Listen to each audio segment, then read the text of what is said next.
Тағы да кеш жарық, әріптестер. Добрый вечер. Еще раз, уважаемые коллеги, рада приветствовать вас в нашей конференции. Так, мы остановились на обсуждении урока Айнагуль Мухтаровны, да, школы-гимназии 50-й города Шымкент. Так, обсуждали с учителем английского языка Айнагуль Мухтаровной и Жадра Гусалиевной, да? Жадра, бітіресіз ба сөзіңізді? Әлі ешкім кірмейді, жалғастыра берейін ме? Еще говорили, Айнагүл үшеуміз ғана отырған сияқтымыз ғой. Запись қосылып қойды, не қыла берейік. Жаңа аудирование, чтение, говорение у вас еще и письмо было, То, что балдар даже жазып та үлгеріп жатыр, соның ішінде қателерін жөндеп, планшетпен 4 дағдыдан қамтуға болады. Тек қана жаңағыдай listening только не емес, тыңдалым мен жаңағы басқалар емес, 4 дағдыдан қамтуға болады ішінде. Одан кейін ең мағаны визуал. Ана бала визуалды көрген кезде біз былтыр жақсы қолдандық 8-ші сыныпта. Визуалды қолданған кезде бала тез есте сақтайды және ұмытпайды. Соны ұнады. Одан кейін бұл жердегі планшеттің плюсы күнделікті өмірде қолданылатын сөздер. Кәдімгі күнде айтатын, асханада, мысалға үйде жүрген кезде қолданылатын сөздер бастапқыда ең төменгі деңгейлерінде сондай. Соны ұнады. Одан кейін бір жаңағыдай нелер айтып өтеш деген лайфхактардан QR код бойынша. Қазір неғыла берейін ме? Айта берейін ме? Что-то қосылмай жатыр ғой, ақтаулық әріптестер вообще жоқ. Бағана қосылған еді. Русовет наша, Жанайым Алтайқызы қосылу керек еді. У него был урок. Что-то 3 минут өтіп. Қарап отырған ғой, жалғастыра салайын деп.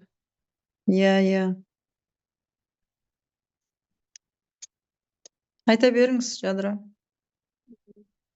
Енді мен Айнагүл апайға айтып жібердіңіз ғой. Айнагүл апай өз жердесіз ба? Жадыра өз жердемін, айта бер. Менде қосылмай қалдым бұл жер. Жаңағыдай жеке аккаунт ашқан кезде мұғалімдердің жеке аккаунтын ашып береді ғой. Бізде 2024 жылы ашқан екенбіз. Сол кезде бізге IT маманы келіп, бізге QR кодты үйреткен еді. Жәмил апа, есіңізде ма? QR кодты үйреткен. Кім келеді ғой? Назар, Назар, үйреткен еді. Ол соны мен сол әріптестеріме плюсын айтқым келеді. Өйткені біз осы QR бойынша көп жұмыс жасадық. Ол қазір 9 болсақ та, сол QR-мен қолданады. Өйткені QR-ды біз сақтап қойғандарымыз дұрыс па? Почему-то сол IT келсе бір сұрамақшы еді мен. Мына жақта біз байқа жазамыз ба, мысалы, мына жерде мен жазып болғамын да. Көрініп тұр ма сіздерге? Мына жерде міне 9А деп, мысалға 9В деп жазып қойғам, аттарын, қандай группа бар, қай неде қанша оқушы бар. Просто бұны қазір создать еттім. И осы өшіп кетеді. Ал бұл өшіп кететін мен басында білген жоқпын. Ең басында барлығы мен мынандай күйінде PDF форматта скачать етіп, распечатка шығарып қойдым қағаз бетіне ше. Сосын әр оқушыға міне мынандай көрініп тұрған шығар, есімдерін жазып қойдым. Бұны мына жақта істесеңіздер болады, міне мынау планшет бар ғой. Бұның пайдасы, мына жерде мысалға өзі атты шығарып береді, осы жерден изменить етіп есімдерін жазып қойға болады оқушылардың. Сол кезде параққа шығарған кезде міне параққа аты шығып тұрады, мына жерде Нұрай, Айлана деген сияқты осылай оқушылардың есімі шығып тұрады. Сол кезде бала, бұның плюсы неде? QR кодтың. QR кодтың плюсы бала қай деңгейде келді, қанша жаңағыдай несі бар, монетасы бар, сақталып тұрады.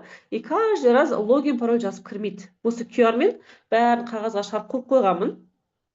Планшет алады, QR-мен кіреді. И тез қазір балдарымдар QR-мен жұмыс жасаған жақсы көреді ғой. И одан кейін біз мына жақта мұғалімнің планшеті алдымызда тұрады. Қай бала қай сабақты өтіп жатыр, қай уровень, қанша монета алып жатыр ол бала. Сосын мысалға 8-ші А, Б, В, Г-ді 5 класс болса, 6 класс болса да қай класстан оқушы жоғары келе жатыр. Көре алады бала. Біткен кезде міне салыстырмалы түрде бала сол кезде жаңағыдай сабаққа деген қызығушылығы оянады.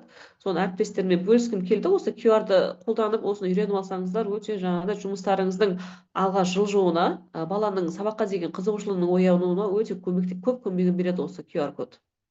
QR Жақсы код екен. арқылы кіргізіп. Мына Я жақта өйткені Менде прогрессті жеке көріп аккаунт отырады. деген әлі жүр. Мгм. Прогрессті көріп отырады бала. Мгм. прогресс көріп отырады. И менің өзім личный кабинетімде мен де балдардың деңгейін көріп отырамын да. Мгм. Одан кейін мен ай сайын мен диплом шығарып беріп отырмын. Мына жерде диплом шығаратын жер де бар. Я, ол да бар.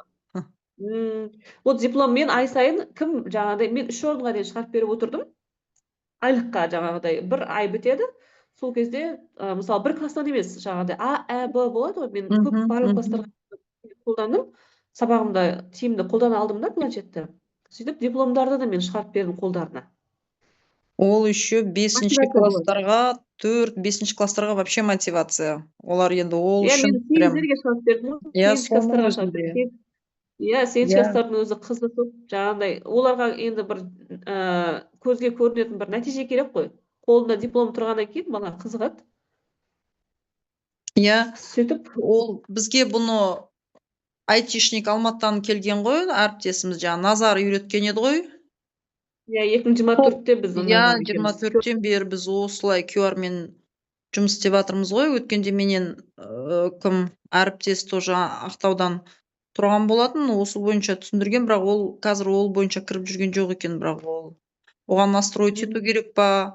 Бізге де біраз мен нәрселерді сол күйінше тұр ма? Ешқандай обновить етіп, ондай нәрсе істелінбей ма оған заново? Менгі де сол бойынша тұр.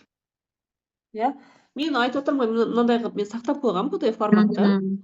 Болды, иә, мысалы ал каждый раз андай теріп кіре бермейді да? логин пароль теріп кіре бермейді. Осы Иә. алдымда тұрады. Осы парақ. Оқушы келеді, мына жерде мына аттары жазылып тұр. Өздерінің атын түсін тауып алады да, мына QR-ды сканер етіп кіре береді сабақтарына. И монеталары барлығы көрініп тұрады. Уже 2024-тен бері қарай.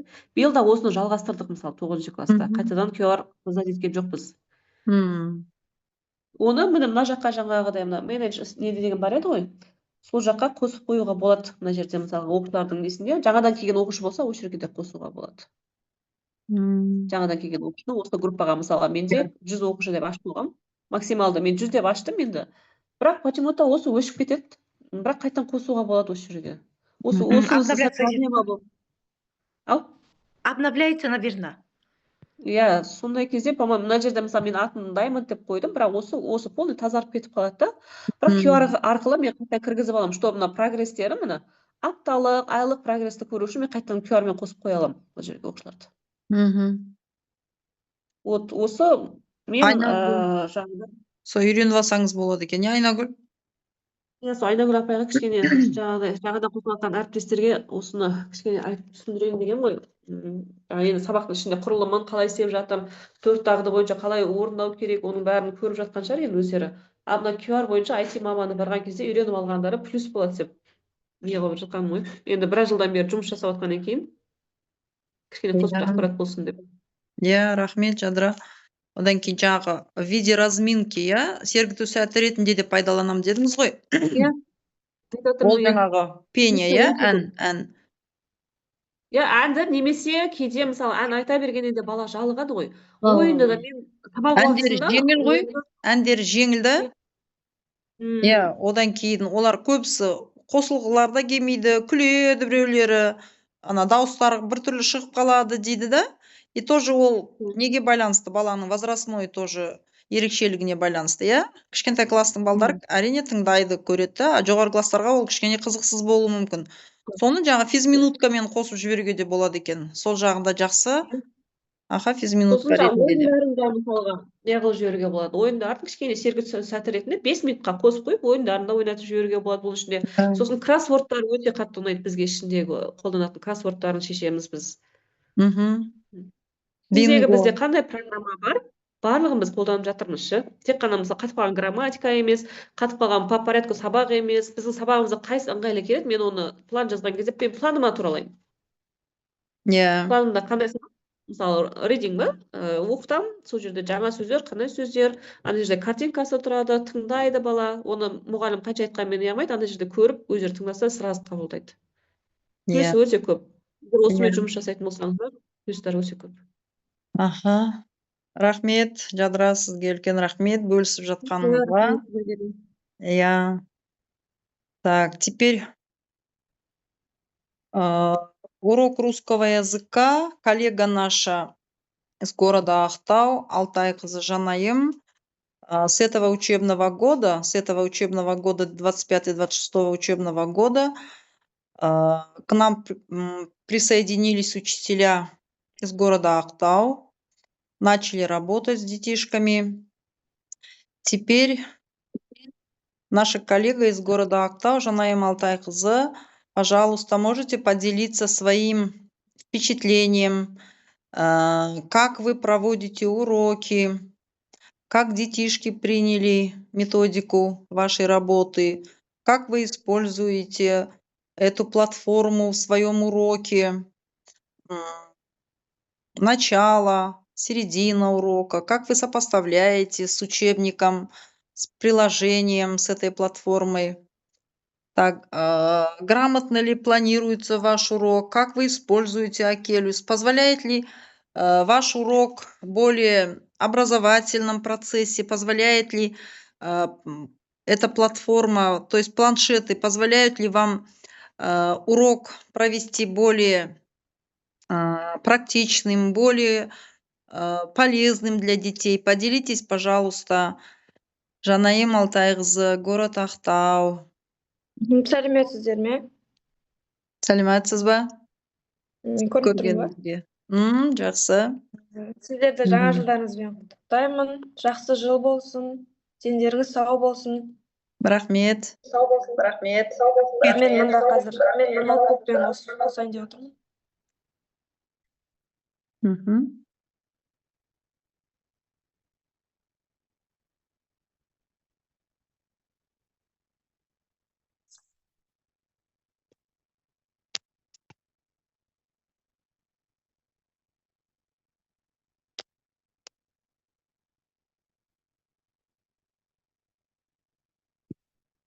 Дауысын өшіріп қойыңыз.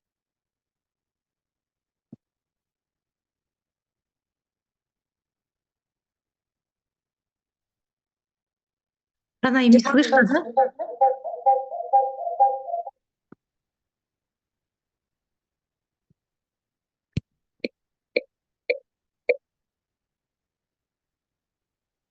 Жанайым, наверное, не слайдтарын реттеп жатыр екен, презентациясын көрсетпекші ау деймін.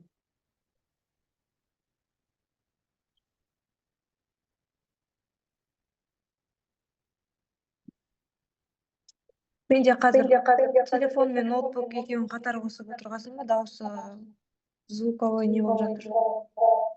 Звуковой помеха болып жатыр. Біреуін өшіруіңіз керек ол сол телефонды ма? Кеше бастай тұрасыз ба? Без презентации бастай беріңіз, Жанайым. Потом дальше посмотрим. Бағана. Менде Акелюс қолданатынға 6-шы сынып және 5-ші сыныптарға қолданамын, бірақ 7-ші сыныптарға көп қолданбаймын. 7-ші сыныпта менде тек бір ғана сынып бар, ол өте слабый не өздерінде. Говорение вообще жоқ айтылымға.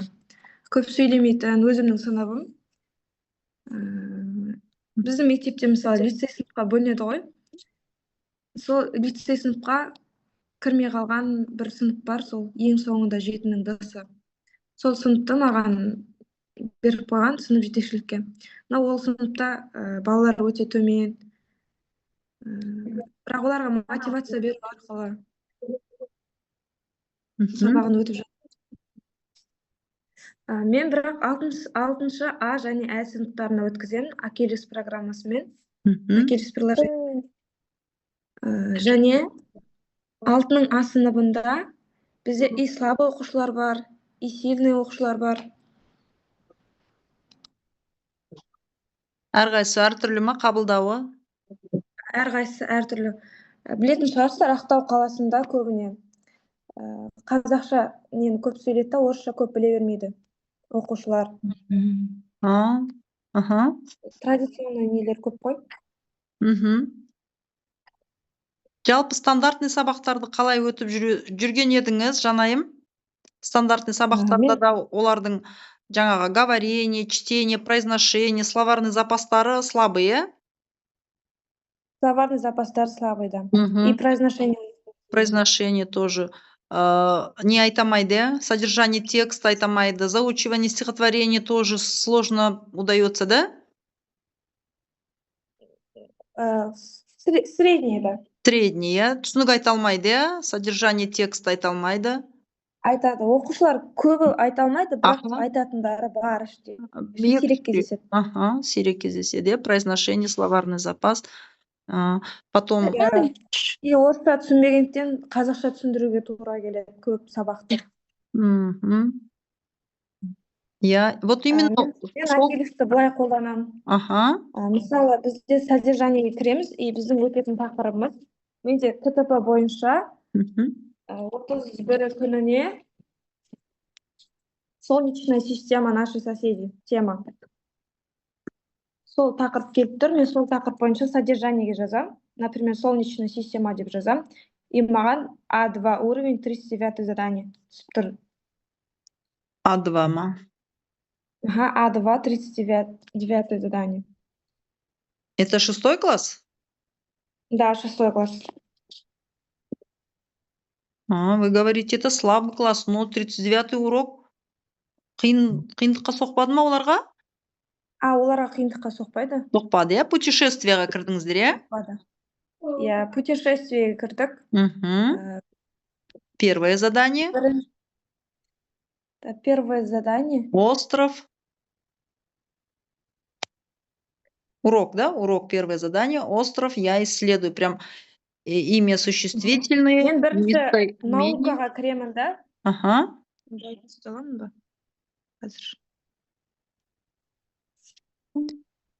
Мен мысалы бірінші наукаға кіремін, иә? Мұнда планеты деген бар. Эта часть космоса называется Солнечной системой. Вокруг Солнца вращаются 8... Бұл менде оқушыларға бірінші таныстырам.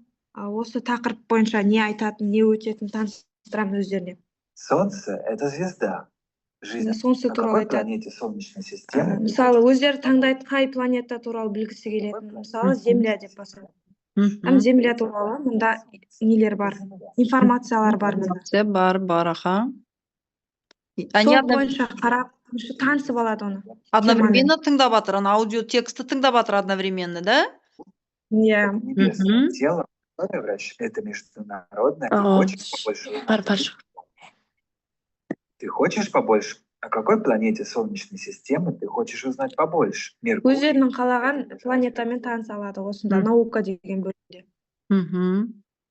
Сұрақтарға жауап беріп жатыр. Понятие, да. Отвечает на вопросы сразу одновременно. Хорошо. Вот именно... Мысалы, міне, приключение и фотоаппарат деген неге кіреді. Сөздерді қай жерде қалай қолданылатынын бәрін қарап, өздері орындап шығады. Фотоаппарат. Осылай барлығын орындап шыққаннан кейін, именно бір разделдің несі шығатынындай болып, уровень. Мысалы, қате сұрақ болса, түгелі дұрыс болса, 5 болып, бір қате жүрсе 4 болған сияқты. 5 медальончиков. Они же борются за эти медальоны. Потому что у них это же рефлексия шығады ғой соңында, поэтому они стараются набирать, сразу набрать 5 медальончиков с каждого урока, да, с каждого раздела даже, с каждого задания. И того бәрін, да, эти 5 медальончиков, итого получается 36 медальончиков. И соның бәрі соңында мониторингтан шығып тұрады, иә? Олар білді ғой, то, что если 4 медальончика не дұрыс емес, одно задание, значит, неправильный ответ берген, не? Да. Мен өзім айтып көрсетіп отырам нұсқаулықпен. Хорошо. Егер слабый... Сонда грамматикаға. Ага, грамматика. Грамматикада бізде кітап бойынша сәйкес келмейді, потому что мында местоимение. Мгм. Местоимение біз 2-ші тоқсанда ма өткен болуымыз керек. Мгм. Оны қайталау ретінде мынаны қолдансақ болады. Мысалы, Вот, как раз прямо хорошо. қазір.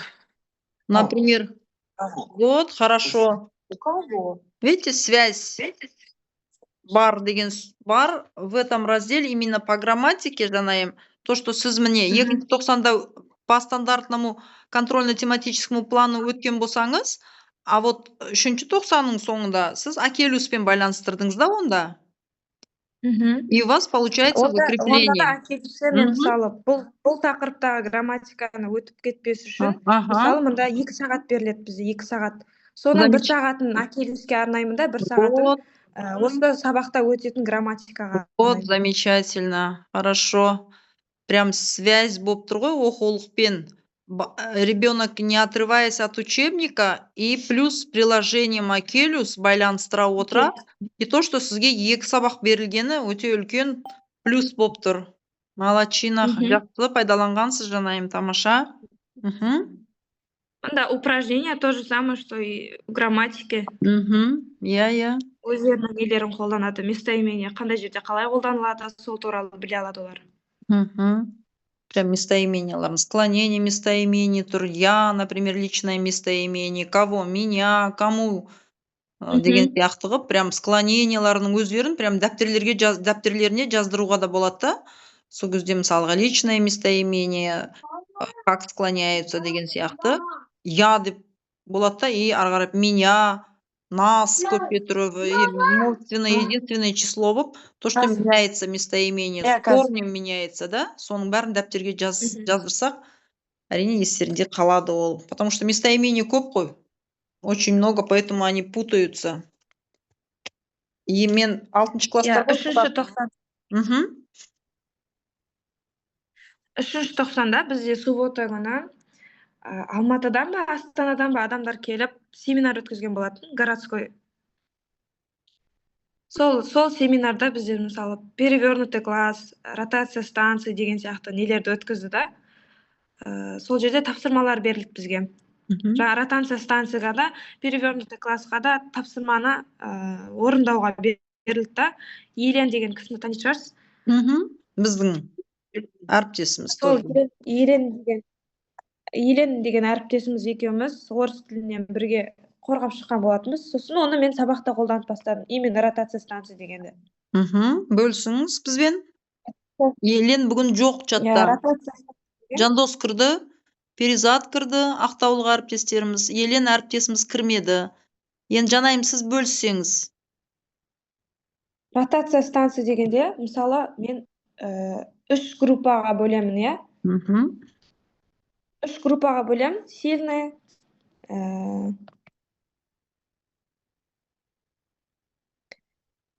так, легкий уровень, средний уровень и сложный уровень деген.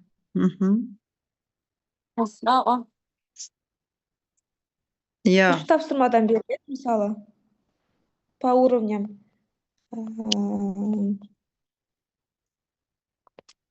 Какие задания вам предложили? Мысалы, бүгінгі жаңа айтып жатқан тақырып бойынша болатын болса, слабыйге просто выписать местоимение, средним определить тип, личный или возвратный, а сильным составить свое предложение по образцу деген сияқты. Затем, когда они поменяются местами, вот сильныйларға мен сол тапсырманы қиындатып берем чуть. А средним солай қала береді, а слабым жаңағы қиын тапсырманы жеңілдетіп берем. Да, очень хороший метод. Бұл бізде обновленный программада да бар еді ғой әріптестер, естеріңізде ма? 2017 жылдан басталған кезде по обновленной программе большинство учащиеся могут, все учащиеся могут, некоторые учащиеся могут деген естеріңізде ме? Осы біздің ротация станциямен тікелей байланысты вот эта методика. Очень широко масштабная методика, которую мы употребляем, пользуемся им. Например, первая станция работа с Акелюс онлайн деп жазсақ болады да. И пройти раздел путешествия, найти задание, где есть местоимение, например, выписать 3-5 предложений. Сол жаңағы для уровня разные задания беріледі. Потом вторая станция с учителем. Например, я даю им карточки с предложениями про космос.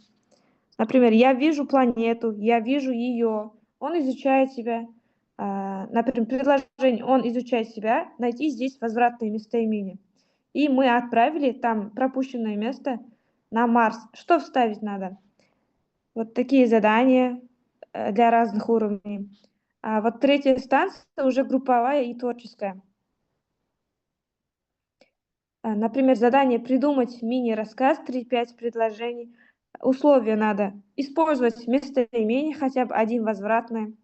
Например, мы отправились на Марс, он показал нам себя с другой стороны.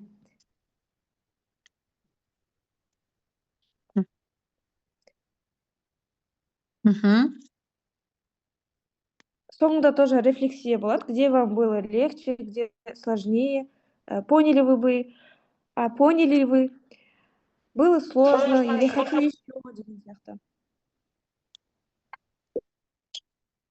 Да, рефлексия у нас везде должна быть, оценивание, да? Мгм. Так, Жанайым, планирование урока с применением Акелюс. Вам приходится предварительно подготовиться? Да, приходится. Приходится, да? Потому что Біз Мгм. ашып қараймыз дегенше бізде уақыт өтіп кетеді, сондықтан алдын ала дайындалып келген жақсы. Да, в первую очередь необходимо определить цель урока, да? Например, с Да. 35-летним стажем на каждый урок я тоже готовлюсь минимум полчаса. Например, в первую очередь необходимо определить цель урока, да?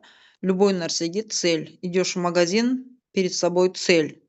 Делаешь что, перед собой ставишь цель. Без цели, конечно, мы должного результата, конечно, не достигнем. Изучение новой темы, например, да? В первую очередь необходимо определить цель урока, изучение новой темы или, может быть, закрепление этого пройденного материала, да? Мгм. Или, может быть, опять-таки развитие определенных навыков, например, өткен сабақта бітпей қалған там аудирование, чтение, например, бір эссенің планы басталды ма, да? Говорение, даже письмо пайдаланып жатырсыздар. Слабым детишкам письмо обязательно болу керек деп ойлаймын мен, әріптестер. Потому что олар көбірек жазса да есінде мүмкін қалуы мүмкін көп нәрсе.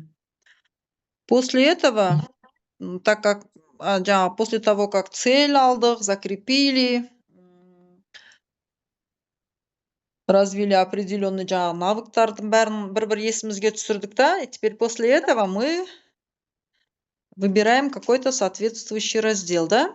Перед началом, конечно, каждого урока дайындаламын деп жатырсыз ғой. Важно проверять техническую готовность, да?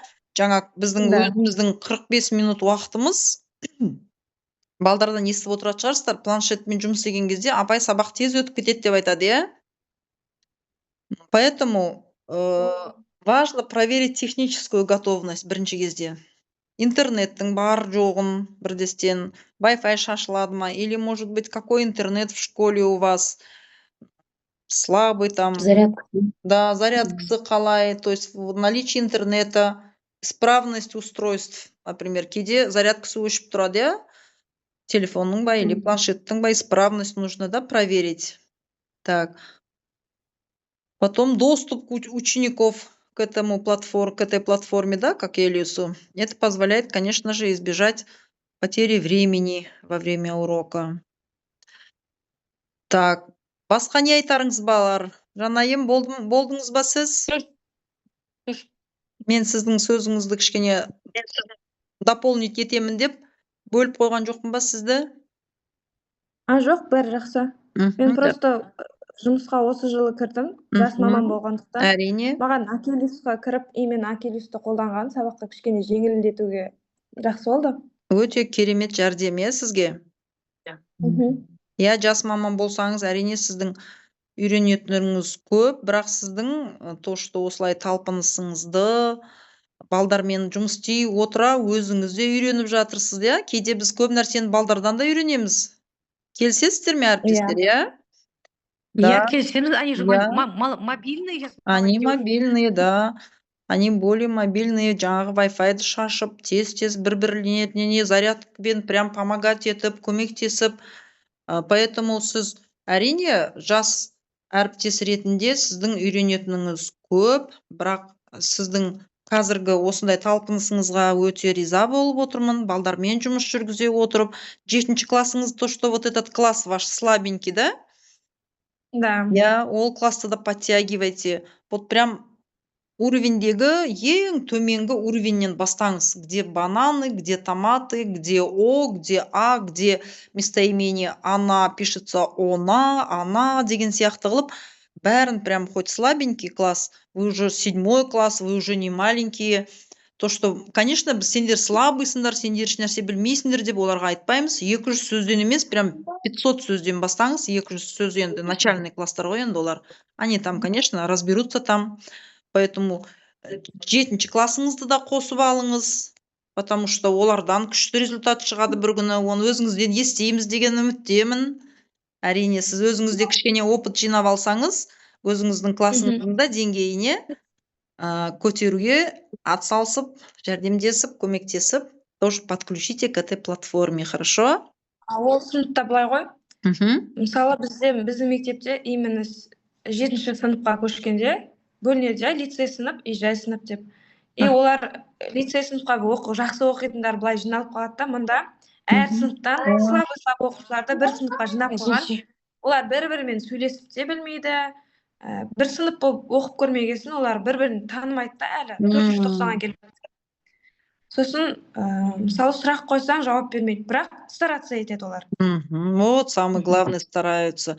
Они бір-бірлеріне де үйренісе алмайды да бірінші кезде, да? Әр жерден жиналған балдар болғаннан кейін. Тоже атмосфера в классе, да, тоже напряженная, Да. кішкене. У вас в вашей школе, Жаннаим, сонда после 6 класса, да, идет деление Да. на этих слабых и сильных, да? Лицей класс, простой класс тебе? Простой класс, да. Уже Потому что IT-школа, да? некоторые дети ваши жаңа поступают в БИЛ, сондайға, иә? Нишке түседі, иә. Нишке. IT-школа, иә? IT-школа ғой, иә? Жаннаим, бір параллельде қанша класс бар мысалға? 6 классов сколько у вас в школе? 7. 7 классов. А, Б, В, Г, Д деп, иә? Да. Хорошо бар. Русско-казахская школа ма или таза қазақша мектеп па? Таза қазақша мектеп. Хорошо. Удачи вам. Таза қазақша мектеп болғасын, оларға орыс тілін есе қиынырақ та. Ну, Иә. Апай, мен түсінбеймін дейді, сосын придется қазақша түсіндіруге оларға сабақты. Дұрыс, у нас в Шымкенте тоже қаймағы бұзылмаған жерде многие дети говорят только на родном казахском языке. Тек қана мы, это как русский язык, жаңағы, мы на своем языке, мы жаңағы на своем уроке орысша сөйлеуіміз керек қой. Иә. Бірақ қазақша түсіндіруімізге тура келеді, бізде де көп қой балдар. Есть такие, потому что после жаңағы көбісі телефонға зависают у нас. Например, везде сейчас это проблема. Сондай проблема бар. Әзірше оқушылар да бар андай. Апай, мен орыс тілге қатысқым келмейді, мен орысша сөйлемеймін. Даже так говорят, да, у вас? Да.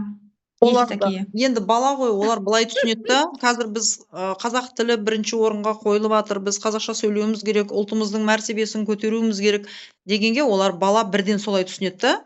Ал біз енді мұғалім ретінде балдарға өзге тілдің бәрін білгенмен өз тіліңді әрине жақсы білуің керек. Но тіл білу еш уақытта зияны болмайды, еш уақытта кедергі келтірмейді. Русский язык считается иностранным языком, как и английский язык. Поэтому сен оны 100% білмегенмен фундаментные азы білуің керек, разговорная речь білуің керек, методиканы білуің керек. Балдарға нужно преподнести правильно, донести до них, потому что сендердің школьный программаларыңа бұл сабақ қосылғаннан кейін вы не говорите. Сендерге, если бұл сабақ керек болмаса, сендерге мектепке бұл бағдарламаны қоспайтын еді. Кім біледі? Может, ертең шетелде жұмыс істейтін шығарсың, ертең сен Россияда жұмыс істейсің. Везде язык нужен, көп тіл білген, нигде не пропадет деп балаға преподносить надо красиво. Сондықтан Иә, айтамыз, иә, айтамыз. әрине соның бәрі біз тек білім беру емес, балаға тәрбиені бере отырып, соның бәрін үйретуіміз керек қой, әрине. Солай жеткізіп, до сведения детей нужно донести. Рахмет сізге, жанайым. Басқа да Удачи әріптестер, всем. иә, барлықтарыңызға да. Енді қазір кішкене тағы бір 10 минуттай уақытымыз бар. Енді мен мына кішкене немнің соңында айтып өтейін. Жаңағы жұмысымыздың несінде әр ай сайын осы менторская сессия болып жатады ғой. Әрқайсымыз жаңағы слайдпен немен көрсетуіміз керек сабақтарымызды. Енді Акелюстың бүкіл оқушыларға пайдасы, зиян емес, пайдасы бар екенін білеміз ғой енді бәріміз, иә. Но жаңағы начальный этапта мысалға беседа арқылы, жаңағы беседаға бізге не кіреді, жаңағы мен айтып жатқаным, иә. Балаға қарап отырмасақ, ақыры интернетпен отырмын ма, ол басқа неге кіріп кете салады, ютубқа кіріп кете салады. Потому что кейбір бала үшін оңай задание де болуы мүмкін. И вообще языкты қабылдағысы келмей отырады. Лучше жаңағыда көзді ала бере, ютубқа кіріп кете салады, наушникпен отырғаннан кейін. Мысалы, білмейміз ғой, кім не істеп жатқанын. Сондықтан баланы бәр уақытта контроль жасап отыру керек. Және жаңағы сабаққа мотивациясын оятуымыз керек қой енді біздің әріптестер. Так, енді мен мына бір жерде бір кішірек бір докладым бар еді. Доклад болғанда планирование урока жөнінен. Сегодняшний жаңағы біздің бүгінгі сабағымыздың өзі